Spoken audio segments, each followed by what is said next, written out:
సేవలోకి వచ్చిన తొలి దినాలలో నేను అనుకునేవాడిని, కొంతవరకు నేను నీతిగా ఉన్నాను కాబట్టి దేవుడు నన్ను దీవించాడు, కొంతవరకు నేను పరిశుద్ధంగా, పవిత్రంగా, యథార్థంగా, మంచిగా అన్ని క్వాలిటీస్లో పర్ఫెక్ట్గా ఉన్నాను కాబట్టి దేవుడు నాకు తోడై ఉన్నాడు తరచుగా అనుకునేవాడిని.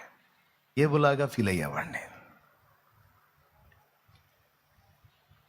అంటే నేను రెండో యేసు ప్రభులాగా అంతగా ఫీల్ అయ్యేవాడిని. వాటిని బట్టి నాలో ఏర్పడేటువంటి అతిశయము నా దేవునికి అభ్యంతరకరమే, నాకు తెలియదు, అలా ఫీల్ అయ్యాను.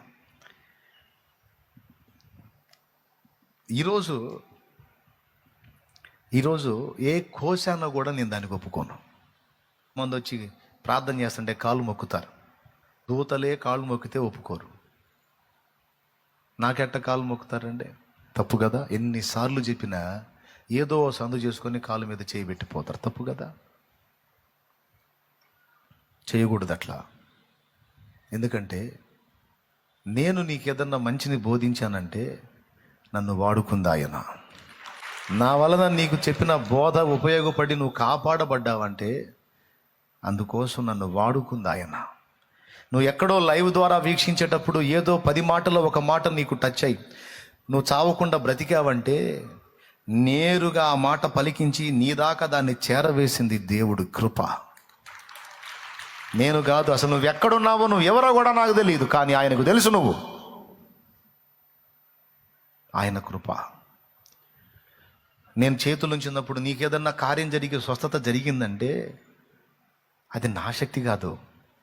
నన్ను వాడుకొని నేను చేతులుంచినప్పుడు ఈ చేతులు ఆయన చేయించి నిన్ను తాకింది ఆయన, నీతో మాట్లాడింది ఆయన, నిన్ను బలపరిచింది ఆయన, ప్రోత్సహించింది ఆయన, నేర్పించింది ఆయన.